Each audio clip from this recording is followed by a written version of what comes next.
जन्म मृत्यु एक ऐसा चक्र है जो अनवरत चलता रहता है। जीवन की मृत्यु तो आएगी ही। जन्म से मृत्यु तक हमें कई कार्य करने होते हैं। प्राचीन ऋषि मुनियों और विद्वानों ने कई परंपराएं बनाई गई हैं जिनका पालन करना काफी हद तक अनिवार्य बताया गया है। हमारे जीवन के साथ साथ मृत्यु के बाद की भी हमसे जुड़ी कुछ परंपराएं होती हैं जिनका पालन हमारे परिवार वालों को करना पड़ता है। इन्हीं परंपराओं में से एक है घर के किसी सदस्य की मृत्यु के बाद गरुड़ पुराण सुनी जाती है। किसी पंडित से गरुड़ पुराण पढ़वाई जाती है और घर के सभी सदस्य इसका श्रवण करते हैं। परिवार के किसी भी सदस्य की मृत्यु के बाद घर में गरुड़ पुराण सुनने की प्रथा है। इसका सभी के यहाँ अनिवार्य रूप पालन किया जाता है। गरुड़ पुराण में जन्म मृत्यु से जुड़े सभी सवालों के जवाब हैं, जिन्हें जानना सभी के लिए आवश्यक है। इसी वजह से मृत्यु के पश्चात सभी को गरुड़ पुराण का ज्ञान दिया जाता है ताकि सभी जीवित लोग जीवन में अच्छा कार्य करें। सभी जानते हैं कि जो जैसा करता है उसे उसका वैसा ही फल मिलता है। यही बात गरुड़ पुराण में बताई गई है। ऐसी मान्यता है कि गरुड़ पुराण के श्रवण से मरने वाले व्यक्ति की आत्मा को शांति मिलती है, क्योंकि गरुड़ पुराण पगली आदि रस्मों के दिन तक पढ़ी जाती है। शास्त्रों के अनुसार पगली रस्म तक मरने वाले की आत्मा उसी के घर में निवास करती है और वह भी ये पुराण सुनती है। गरुड़ पुराण श्रवण का धार्मिक महत्व यही है कि मृत व्यक्ति की आत्मा को शांति मिले और उसे मोक्ष मिल सके। गरुड़ पुराण के अनुसार हमारे कर्मों का फल हमें हमारे जीवन में तो मिलता ही है, परंतु मरने के बाद भी कार्यों का अच्छा बुरा फल मिलता है। इसी वजह से इस ज्ञान को प्राप्त करने के लिए घर के किसी सदस्य की मृत्यु के बाद का अवसर निर्धारित किया गया, ताकि उस समय हम जन्म मृत्यु से जुड़े सभी सत्य जान सके और मृत्युवश बिछड़ने वाले सदस्य का दुख कम हो सके। वास्तविक तथ्य यह है कि इस पुराण में विष्णु भक्ति का विस्तार से वर्णन है। भगवान विष्णु के 24 अवतारों का वर्णन ठीक उसी प्रकार यहाँ प्राप्त होता है जिस प्रकार श्रीमद् भागवत पुराण में उपलब्ध होता है। आरंभ में मनु से सृष्टि की उत्पत्ति, ध्रुव चरित्र और 12 आदित्यों की कथा प्राप्त होती है। उसके उपरांत सूर्य और चंद्र ग्रहों के मंत्र, शिव पार्वती मंत्र, इंद्र से संबंधित मंत्र, सरस्वती के मंत्र और 9 शक्तियों के विषय में विस्तार से बताया गया है। 19,000 श्लोक। गरुड़ पुराण में 19,000 श्लोक कहे जाते हैं, किंतु वर्तमान समय में कुल 7,000 श्लोक ही उपलब्ध हैं। इस पुराण को 2 भागों में रखकर देखना चाहिए। पहले भाग में विष्णु भक्ति और उपासना की विधियों का उल्लेख है तथा मृत्यु के उपरांत प्रायः गरुड़ पुराण के श्रवण का प्रावधान है। दूसरे भाग में प्रेत कल्प का विस्तार से वर्णन करते हुए विभिन्न नरकों में जीव के पड़ने का वृत्तांत है। इसमें मरने के बाद मनुष्य की क्या गति होती है, उसका किस प्रकार की योनियों में जन्म होता है, प्रेत योनि से मुक्त कैसे पाई जा सकती है, श्राद्ध और पितृकर्म किस तरह करने चाहिए तथा नरकों के दारुण दुख से कैसे मोक्ष प्राप्त किया जा सकता है आदि का विस्तार पूर्वक वर्णन प्राप्त होता है। इस पुराण में महर्षि कश्यप और तक्षक नाग को लेकर एक सुंदर उपाख्यान दिया गया है।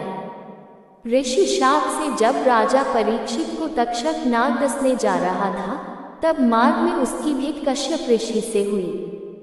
तक्षक ने ब्राह्मण का वेश धरकर उनसे पूछा कि वे इस तरह उतावली में कहाँ जा रहे हैं।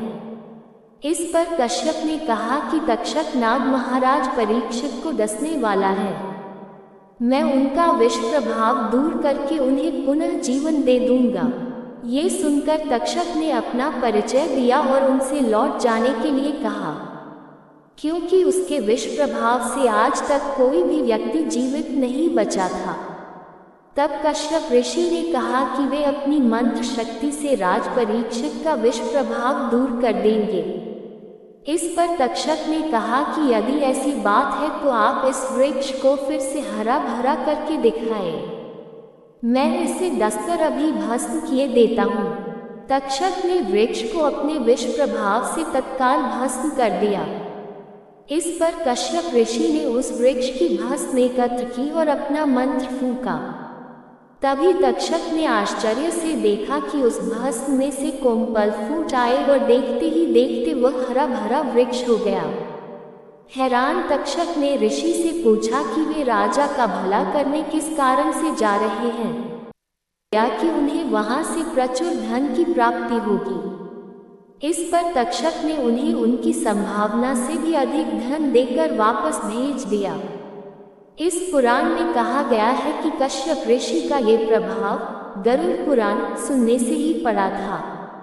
इस पुराण में नीति संबंधी सार तत्व, आयुर्वेद, गया तीर्थ महात्म्य, श्राद्ध विधि, दशावतार चारित्र तथा सूर्य चंद्र वंशों का वर्णन विस्तार से प्राप्त होता है। बीच बीच में कुछ अन्य वंशों का भी उल्लेख है। इसके अतिरिक्त गारुड़ी विद्या मंत्र, पक्षी ओम स्वाहा और विष्णु पंजस स्तोत्र आदि का वर्णन भी मिलता है। गरुड़ा पुराण में विविध रत्नों और मणियों के लक्षणों का वर्णन विस्तार पूर्वक किया गया है।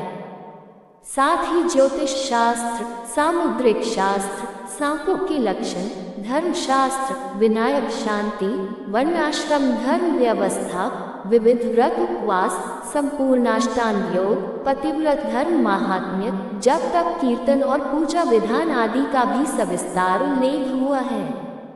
इस पुराण के प्रेत कल्प में 35 अध्याय हैं, जिसका प्रचलन सबसे अधिक हिंदुओं के सनातन धर्म में है। इन 35 अध्यायों में यमलोक, प्रेतलोक और प्रेत योनि क्यों प्राप्त होती है, उसके कारण, दान महिमा, प्रेत योनि से बचने के उपाय, अनुष्ठान और श्राद्ध कर्म आदि का वर्णन विस्तार से किया गया है। ये सारी बातें मृत्यु को प्राप्त व्यक्ति के परिवार वालों पर गहरा प्रभाव डालती हैं। वे दिवंगत व्यक्ति की सद्गति और मोक्ष के लिए पुराण विधान के अनुसार भरपूर दान दक्षिणा देने के लिए तत्पर हो जाते हैं। इस पुराण का उद्देश्य भी यही जान पड़ता है। मृत्यु के बाद क्या होता है? यह एक ऐसा प्रश्न है जिसका उत्तर जानने की इच्छा सभी को होती है।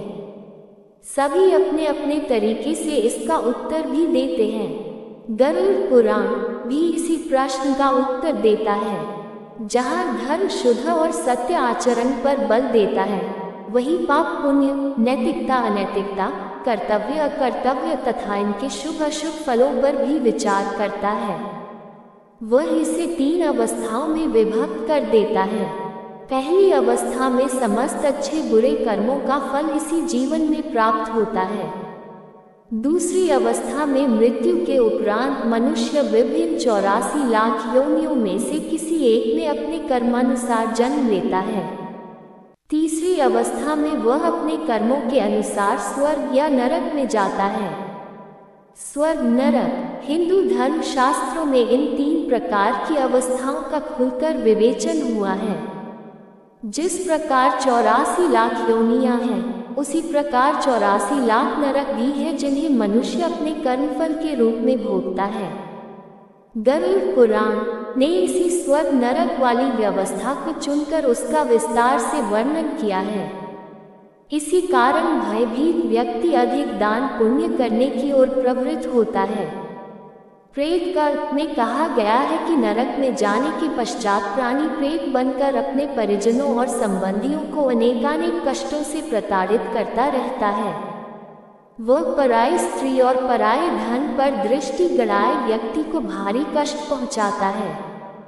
जो व्यक्ति दूसरों की संपत्ति हड़प कर जाता है, मित्र से द्रोह करता है, विश्वासघात करता है, ब्राह्मण अथवा मंदिर की संपत्ति का हरण करता है, स्त्रियों और बच्चों का संग्रहित धन छीन लेता है, पराई स्त्री से व्यभिचार करता है, निर्बल को सताता है, ईश्वर में विश्वास नहीं करता, कन्या का विक्रय करता है, माता, बहन, पुत्री, पुत्र, स्त्री, पुत्रवधू आदि के निर्दोष होने पर भी उनका त्याग कर देता है, ऐसा व्यक्ति प्रेत योनि में अवश्य जाता है।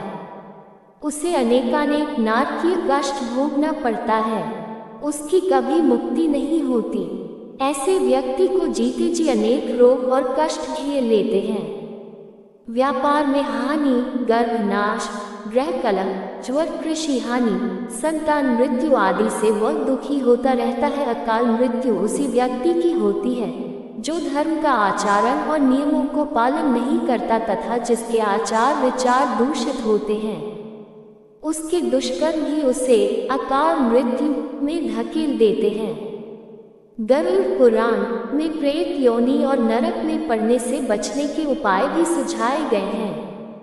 उनमें सर्वाधिक प्रमुख उपाय दान, दक्षिणा, पिंडदान तथा श्राद्ध कर्म आदि बताए गए हैं। सर्वाधिक प्रसिद्ध इस प्रेत कल्प के अतिरिक्त इस पुराण में आत्मज्ञान के महत्व का भी प्रतिपादन किया गया है। परमात्मा का ध्यान ही आत्मज्ञान का सबसे सरल उपाय है। उसे अपने मन और इंद्रियों पर संयम रखना परम आवश्यक है। इस प्रकार कर्मकांड पर सर्वाधिक बल देने के उपरांत गरुड़ पुराण में ज्ञानी और सत्यव्रती व्यक्ति को बिना कर्मकांड किए भी सद्गति प्राप्त कर परलोक में उच्च स्थान प्राप्त करने की विधि बताई गई है। कहानी कैसी लगी कृपया कमेंट करके अवश्य बताएं। वीडियो को लाइक शेयर अवश्य करें। नई कथाओं के लिए चैनल को सब्सक्राइब करें। आपका साथ और सहयोग हमेशा बना रहे। राधा रानी की कृपा आप सभी पर बनी रहे। धन्यवाद। राधे राधे।